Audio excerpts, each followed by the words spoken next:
তো hello student, আজকে আমি আরেকটা ভিডিও নিয়ে তোমাদেরকে দেখাতে শুরু করছি। আগের দিন আমি প্রিন্সিপাল অফ সোশ্যাল ইঞ্জিনিয়ারিং নিয়ে কথা বলেছিলাম। আজকে আমি আরও কিছু অ্যাটাক সম্বন্ধে বলবো এবং that is also in our the first module which ever or which one is discussed earlier, সেটাই আছে যেটা আগে ডিসকাস করেছি সেই মডিউলেই আছি আমি। তারই সে বাকি যেটুকুনি ছিল সেটা আমি আজকে বলবো। তো একটা অ্যাটাকের কথা আমরা জানি, যেটাকে বলা হয় the man in the middle attack. কথা বলা হচ্ছে এই man in the middle attack is a form of active interceptions or active eavesdropping. It use a separate computer that accept traffic from each party in a conversations and forward the traffic between the two. তো এখানে বলা হচ্ছে যে এটা একটা এমন ধরনের attack যেখানে আমরা ম্যান ইন মিডিল কথার অর্থই বোঝা যাচ্ছে যে মাঝখানে দাঁড়িয়ে অ্যাটাক করার একটা প্রসিডিওর, তাকে আমরা বলছি man in the middle attack. তো এটাও attack is a form of active interceptions or active eavesdropping। তো এটা কি করছে, it uses a separate computer that accept traffic from each party in a conversation and forward the traffic between the two.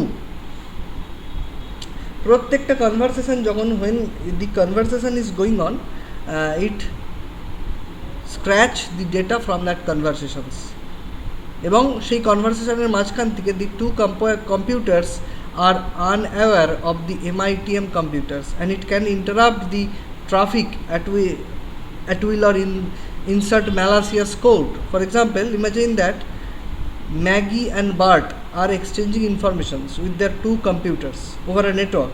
If hackers Harry can launch an MITM attack, man in the middle attack from a third computer, he will be able to intercept all traffic. কথা বোঝা গেল? তো এখানে বলছে যে যদি Maggi আর bird দুজন information exchange করতে শুরু করে এবং হ্যারি যদি মাঝখান থেকে তাদের ডেটাকে দেখতে থাকে, তো that is call actually man in middle attack. এটা কিছু টুলসের মাধ্যমেই করে থাকে এবং এই মাধ্যমে কিন্তু আমাদের এখন অনেক কিছু আমাদের ঠিক রাস্তার মাঝখানে চুরি হয়ে যাচ্ছে। তো এটা সম্বন্ধে আমাদেরকে আইডিয়া রাখতে হবে ম্যান ইন মিডল অ্যাটাক, এবং এটারই malicious code and sends it to the computer's address resolution protocol। এখানে কি বলছে, আমি প্রথমেই জানলাম যে ম্যাগি আর বার্ট দুজন মিলে ডেটা ইনফরমেশান এক্সচেঞ্জ করছিল, হ্যারি এসে মাঝখানে থার্ড কম্পিউটার দিয়ে ওদের ডেটা ট্রাফিকটাকে মনিটর করতে শুরু করলো, অ্যাটাক করলো। He will be able to intercept all traffics, Maggie and Bart still receive all the informations. কিন্তু এর জন্য কিন্তু যে বার্ট যেটা ম্যাগিকে পাঠাচ্ছে বা ম্যাগি যেটা বার্টকে পাঠাচ্ছে সেটা যে রিসিভ হবে না তা নয়, সেটা অলরেডি রিসিভ হচ্ছে। But hacker Harry also receive all information, মানে তিনজনই পাচ্ছে, ওর যেটা যাওয়ার সেটা যাচ্ছে, মানে they not know about the hacking methodology. তারা জানেই না যেখানে একটা হ্যাকিং হয়ে গেছে, বাট তারা ডেটা আসা যাওয়া করছে, তারা জানে তারাই কথা বলছে, বাট মাঝখানে যে কেউ একজন এসে বসে তাদের কথা শুনছে সেটা কিন্তু তারা বুঝতে পারছে না, ডেটাটা যাচ্ছে। Because the MITM computers can control the entire conversation. It is easy to insert malicious code and sends it to the computers. Address resolution protocol poisoning is one way that an attacker can launch an MITM attack.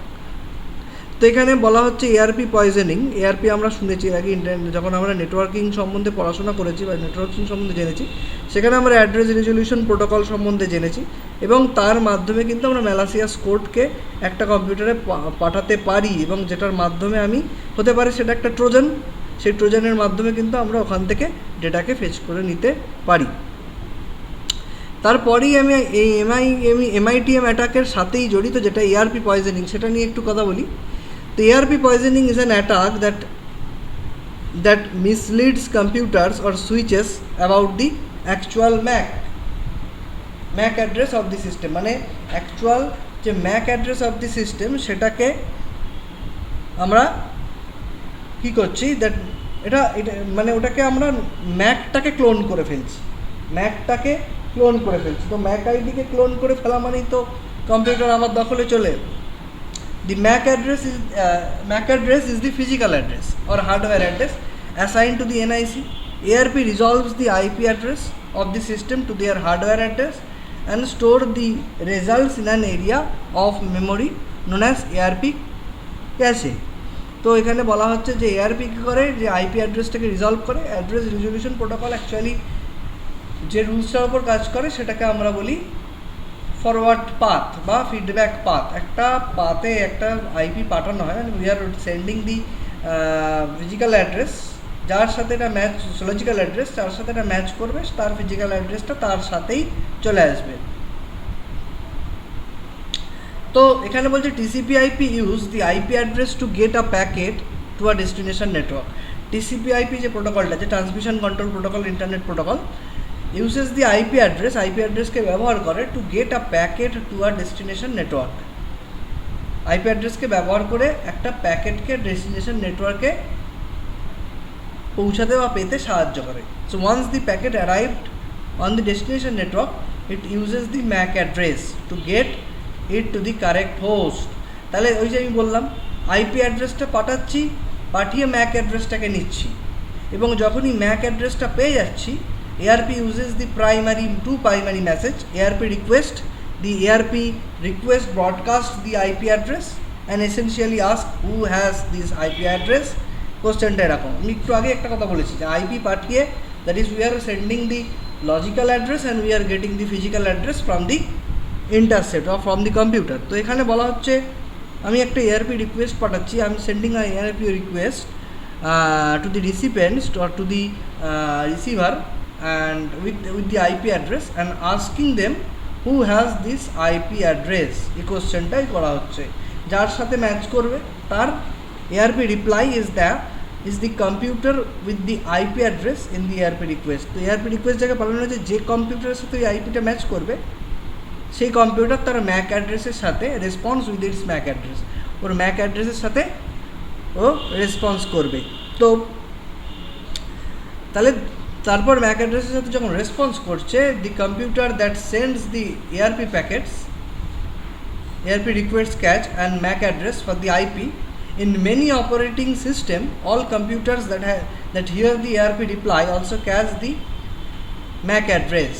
তো ও কী করছে, in many operating system all computers that hears the ARP reply also cache the MAC address. MAC অ্যাড্রেসটাকে ক্যাশেতে রেখে দেয়, যে কার কাছ থেকে ও রিকোয়েস্টটা পেয়েছিল, কার মেশিন এটা, আইপি দিয়ে বুঝে গেলাম কার মেশিন এটা।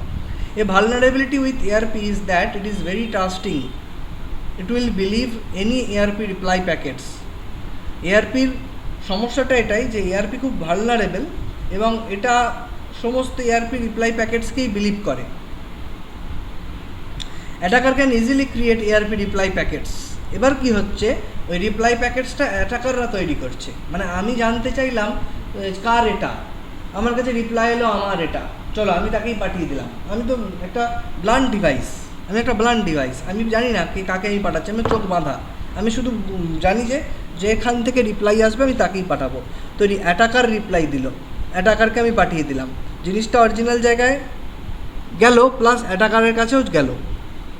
তো attacker can easily create ARP reply packets with spoofed or bogus MAC address and poison the ARP cache on system in the network.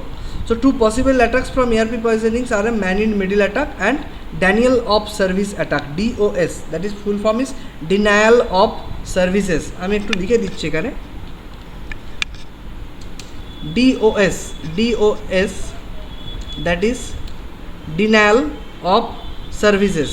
Better আমি একটু গুগলের সাহায্য নিই, যেখানে আমি এরা আরও বলতে পারবো। এর একটা আরেকটা অ্যাটাকও হয়, that is called discrete denial of services, DDoS। দুটো হয়, একটা DDoS অ্যান্ড DOS। তো DOS-এর কথাটার ফুল ফর্মটা হচ্ছে ডিস্ট্রিবিউটেড ড্যানিয়েল অফ সার্ভিসেস। তো ড্যানিয়েল অফ সার্ভিসেস কথাটাই আমরা এখানে ব্যবহার করছি, ডিস্ট্রিবিউটেড ড্যানিয়েল অফ সার্ভিসও হয়ে থাকে। তো এখানে আমরা সেই ডিনিয়াল অফ সার্ভিস আর manual middle attack both are the same and they are using actually the ARP poisoning theory. তো নেক্সট আসি password attack. Password attack attempts to discover or bypass password used for authentication on system and networks. তো এখানে কী হয়, and for different types of files some passwords attacks are sophisticated cryptographic attack while other are rather simple brute force attack. The following sections cover some common password attack. যেরকম password অ্যাটাকের মধ্যে আমরা কি করছি, যে পাসওয়ার্ড অ্যাটাক মানে হচ্ছে আমরা পাসওয়ার্ডকে বাইপাস করছি, এবং এটা কিন্তু একটা এমন ধরনের অ্যাটাক যেটা খুব sophisticated cryptographic attack, brute force attack নয়। বাকিগুলো সব ব্রুট ফোর্স অ্যাটাকের মধ্যে পড়ে। ব্রুট ফোর্স অ্যাটাক কী বলছে, a brute force attack attempts to guess all possible characters combinations. The two types of brute force attacks are online and offline. দুরকম brute force attack হয়, একটা অনলাইন একটা offline. আর এটা কী করে, attempt to guess all possible character combination. Brute force কথার অর্থ পাসওয়ার্ড অ্যাটাক, এটাও একটা ব্রুট ফোর্স অ্যাটাক অ্যাকচুয়ালি মানে কোন type of password attack. Password attack কি, পাসওয়ার্ডটা আমরা ডিরেক্টলি পাচ্ছি না, but we are not bypassing the password, we are try to guess what are the possible character combination for that password. ওকে, তো আমরা সেটা বের করছি, আলাদা কতগুলো গেস করছি, আমরা যতগুলো পাচ্ছি সব কটা দিয়ে ট্রাই করছি, that is called brute force. তো দুরকম হতে পারে, that is online and offline. An online password attack attempts to discover a password from an online system. For example, an attacker can try to log on to an account by repeatedly guessing the username and password.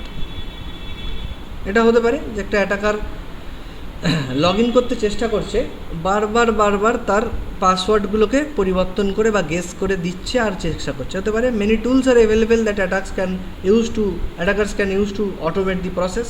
এটাকে automate করার জন্য অনেকগুলো tools এসছে, সেই টুলসগুলো ব্যবহার করতে পারে। যেরকম ফর এক্সাম্পল এনক্র্যাক বলে একটা ইজ আ ফ্রি টুলস। এনক্র্যাক এটা আমরা জানলাম, এনক্র্যাক হচ্ছে একটা ফ্রি টুলস যেটার মাধ্যমে কিন্তু আমরা গেস করতে পারি password. Is a free tool that can be use to run online brute force password attack. ঠিক আছে, তো এরপরে আমি চলে আসব offline password attack. Offline password attack attempts to discover password from a captured database or captured packet scan. তো অফলাইনের ক্ষেত্রে কী হতে পারে, যে আমরা একটা ক্যাপচার ডেটাবেস ক্যাপচার করতে পারি, ওখান থেকে যে কতগুলো সে দিয়েছে মানে কি স্ট্রোক লগ ইন করতে পারি, করে সেখান থেকে আমরা বসিয়ে পাসওয়ার্ড অ্যাটাক করতে পারি। When attackers hack into a system or network causing a data breach, they can download entire database. They then perform offline attacks to discover the password contained within the database. তো ওরা কী করে, যখন for example বলছে যে when attackers hack into a system or network, তো যখন network বা সিস্টেমটাকে হ্যাক করে ফেলবে তখন তার ডেটাটা ব্রিচ হয়ে গেল, তো ডেটাগুলো সেন্টার ডেটাবেসটাই তো ডাউনলোড করে নিতে পারছে। দেন তারপর কী করছে, দেন পারফর্ম অফলাইন অ্যাটাকস। এবার অফলাইন অ্যাটাক করতে শুরু করছে to discover the password contained within the database. ব্যাস। So one of the first step to thought offline brute force attack is to use complex password and to store the password in an encrypted or hashed format. এটা হলো first step. আমরা বাঁচতে গেলে কি করতে পারি, যে বাঁচতে গেলে আমরা করতে পারি, যেটা বাঁচতে গেলে আমরা আমাদের ব্রুট ফোর্স অ্যাটাক থেকে বাঁচতে গেলে আমরা কি করতে পারি, যে আমরা পাসওয়ার্ডটাকে এনক্রিপ্ট করতে পারি, করে রাখতে পারি কোথাও, অথবা কমপ্লেক্স পাসওয়ার্ড, যেটা এখন there is complex password include mix of upper case letter, lower case letter, numbers and special character, যেটা এখন আমাদের গুগলে ইউজ হচ্ছে। কমপ্লেক্স পাসওয়ার্ড আর স্ট্রং পাসওয়ার্ড ব্যবহার করতে পারি, সেটার মাধ্যমে আমরা করতে পারি। দেন আসছে ডিকশনারি অ্যাটাক। ডিকশনারি অ্যাটাক বলছে কি, dictionary attack is one of the original password attack. It uses a dictionary of word and attempts every word in the dictionary to see if it is works. A dictionary in this context is simply a list of word and character combinations. Dictionaries uses in these attacks have evolved over time to reflect. Dictionary attack এর ক্ষেত্রে আমরা বলছি এটা dictionary থেকে একটা dictionary of word, তার মধ্যে থেকে প্রত্যেকটা attempt every word in the dictionary, প্রত্যেকটা ওয়ার্ডকে ডিকশনারি থেকে তুলে তুলে অ্যাপ্লাই করছি, that is called dictionary attack. It is actually the original password attack. তো হতেই পারে যে কোনো ডিকশনারি ওয়ার্ড কোনো ভোকাবুলারি দিয়ে পাসওয়ার্ড রেখেছে, তার সেক্ষেত্রে এটা ব্রেক হয়ে যেতে পারে, যার জন্য this complex password will not include words in the dictionary. এখানে বলা হচ্ছে একটা কমপ্লেক্স পাসওয়ার্ডে কিন্তু আমরা কোনো সময় আমরা কমপ্লেক্স পাসওয়ার্ডে কী করি না, কোনো সময় আমরা ডিকশনারি ওয়ার্ড ব্যবহার করি না, এবং কিছু কিছু ক্ষেত্রে বলে দেওয়া হয় কোম্পানির নাম, ডিকশনারির নাম, ডিকশনারির কোনো ভোকাবুলারির ওয়ার্ড, কোনো এই ধরনের জিনিসকে ইউজ করা যাবে না যেটা ইজি গেসেবল, সেগুলো কল দেওয়া যাবে না। Password hash is the next password brute force attack বা পাসওয়ার্ড অ্যাটাকের মধ্যে পড়ছে। Most system don't store the actual passwords for an accounts, instead they store a hash of password. Hash attack the hash of the password instead of the password. তো hash কথার অর্থ কী? Hash কথার অর্থ হচ্ছে, এটা আমরা একটু ক্রিপ্টোগ্রাফি বুঝতে হবে। MD5 এই কথার অর্থ হচ্ছে মেসেজ ডাইজেস্ট 5, এবং শ্যানন ফ্যানো অ্যালগোরিদম বা সিকিওর হ্যাশ অ্যালগোরিদম, এটাকে সিকিওর হ্যাশ অ্যালগোরিদম বলা হয়, আর একটা হচ্ছে শ্যানন ফ্যানো অ্যালগোরিদম। তো এই কিছু অ্যালগোরিদমের মাধ্যমে আমরা একটা পাসওয়ার্ডকে হ্যাশিং করতে পারি। মানে একটা password, suppose an example, if user password is IC@NP@$$S3, ঠিক আছে, QRT, ঠিক আছে, plus the system calculates the hash and store it instead. In this example the MD5 hash is এই যে 75C8, ও একটা নিজে হ্যাশ ক্যালকুলেট করলো এবং এইটার এই পাসওয়ার্ডটার একটা হ্যাশ ও স্টোর করে রাখলো। এই প্রসেসে আমরা হ্যাশ দিয়ে, এবার আমার যদি ভাঙতে হয়, আমাকে কাকে ভাঙতে হবে? আমাকে আগে হ্যাশকে ভাঙতে হবে, তবেই আমি পাসওয়ার্ড পাবো। That is call the password hash attack. Next, pass the hash attack করার অর্থ হচ্ছে হ্যাশকে পাস করানো, মানে আমরা পাসওয়ার্ডটাকে ব্রেক করব না, হ্যাশকে ব্রেক করব। রেইনবো টেবিল অ্যাটাক কী বলছে? Rainbow table attacks are a type of attacks that attempts to discover the password from the hash থেকে পাসওয়ার্ডকে ডিসকভার করার চেষ্টা, that is called rainbow table attack. Rainbow table is huge database of precomputed hashes. তো এখানে কী হয়, এটার একটা বিশাল ডেটাবেস থাকে, প্রি কম্পিউটেড হ্যাশ। ও অনেক হ্যাশের একটা রেকর্ড, একটা ডেটাবেস বানিয়ে রেখেছে, সেখান থেকে নিয়ে ও অ্যাপ্লাই করছে, that is call the rainbow table attack. Rainbow table অ্যাটাকের পর আমরা পাই রিপ্লে অ্যাটাক। রিপ্লে অ্যাটাকের কথা কি? Replay attack is one way an attacker replays data that was already part of the communication session. In a reply attack, a third party attempts to impersonate a client that is involved in the original session. Reply attack can occur on both wired and wireless network. An example, a replay attack একটু উদাহরণ দিয়ে বলি, Maggi and Bart may initiate a session with each other. During the communications, each client authenticates with the other by passing authentication credentials to the other system. Hackers Harry intercepts all the data including the credentials and later initiates a conversation with Maggie pretending to be Bart. When Maggie challenges hacker Harry, he sends Bart credentials. তো কেসটা বোঝা গেল যে bird আর Maggi কথা বলছিল, Harry hacker হিসাবে ও কী করেছে, bird আর ম্যাগির মাঝখানে যে কথা, তার যে হ্যাশিং কোড বা তার যে ক্রিডেন্সিয়ালস, ওদের মধ্যে এরকম কেস আছে যে ম্যাগি বার্টকে এমন কিছু লেখা পাঠাবে যেটা দেখে বার্ট বুঝতে পারবে যেটা ম্যাগি কথা বলছে, এবং বার্টও ম্যাগিকে কিছু পাঠাবে যেটা দেখে ম্যাগিও বুঝতে পারবে যেটা বার্টের সাথেই আমি কথা বলছি।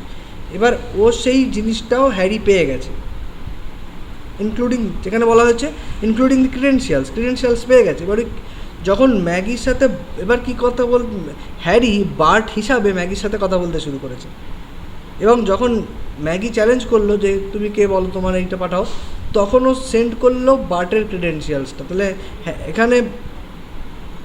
এখানে ম্যাগি কি বুঝলো যে বার্টই কথা বলছে, কিন্তু না, বার্ট কথা বলছে না, কিন্তু হ্যারি কথা বলছে।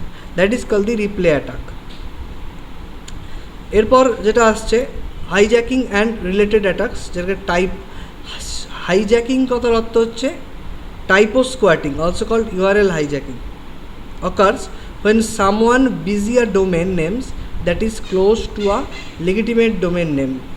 Pupils often do so for malicious purpose. As an example, suppose CommShare hosts the CommShare.org websites. If an attacker purchases the name comtai.org with a slight misspelling, at the end of the CAMSIA. Some user might inadvertently go to the attackers websites instead of the legitimate websites, যেটা আমরা এক্ষেত্রে বহু hijacking বা related typo squatting যেটা আমরা পাই, বহু URL হাইজ্যাকিংস, এটা আমরা অনেক পাই। দেখবে একই নামে অনেক ওয়েবসাইটস থাকে, আমাদেরকে সঠিকটা খুঁজে বার করতে হয়, কাছাকাছি that is actually the typo squatting. ঠিক আছে, একটা নামে সার্চ করলাম, দেখলাম 4টে ওয়েবসাইট এলো, কিন্তু 4টে খুলে দেখছি এটাতে কাজ হচ্ছে না, ওটাতে কাজ হচ্ছে না, এটাতে অ্যাড আসছে, ওটাতে অ্যাড আসছে, আবার তার মধ্যে থেকে একটাতে কাজ হলো। তো যেটাতে কাজ হলো that is the original, and the rather than that all others website or all other URL are totally fake websites. তো এটা হচ্ছে malicious websites, earning and revenue, reselling domains, এইগুলোর মাধ্যমে যে attackers might buy similar domains for a variety of reasons including hosting and malicious website. The malicious websites might try to install drive-by malware on user system when they visit. ঠিক আছে, the attacker can host pay-per-click ads when visitors go to the sites, click on the ads, advertisers pay revenues to the attacker. Reselling the domain, attackers can buy domain names relatively cheaply but resell them to the owners of the original site for a hefty profit. Clickjacking tricks user into the clicking some things other than that they think they are clicking. Trick users into clicking something other than what they think they are clicking. যেটাতে সে click করতে চায়, যেরকম থেকে download বলে অনেক জায়গায় ডাউনলোডের option রয়েছে, তো we are thinking that that download option is correct, we are clicking randomly, but it actually the click hijacking or clickjacking attack, যেখানে আমাকে বাধ্য করা হচ্ছে, আমি খুঁজতে চাইছি ডাউনলোডটা, যেহেতু এখানে 10টা ডাউনলোড আছে, আমি সবগুলোতেই ক্লিক করছি, আর একটাতে ক্লিক করলে একটা ওয়েবসাইটে চলে যাচ্ছে বা এগুলো হচ্ছে, that is called clickjacking. Next is the domain hijacking, যেটা in a domain hijacking attack an attacker changes the registration of a domain name without permissions from the owners. Attackers often do so with the social engineering techniques to gain unauthorized access to the domain owners email accounts. তো এখানে কি হয়, as an example, imagine that the Homer sets up a domain name homesimson.com. He uses the Gmail accounts at the email address when he registered it. Though he reply checks his Gmail accounts anymore, attackers watch his Facebook page and notice that he often adds simple comments like "do" later. They try to log on to the Gmail account with a brute force attempt. They try to password of do and get in.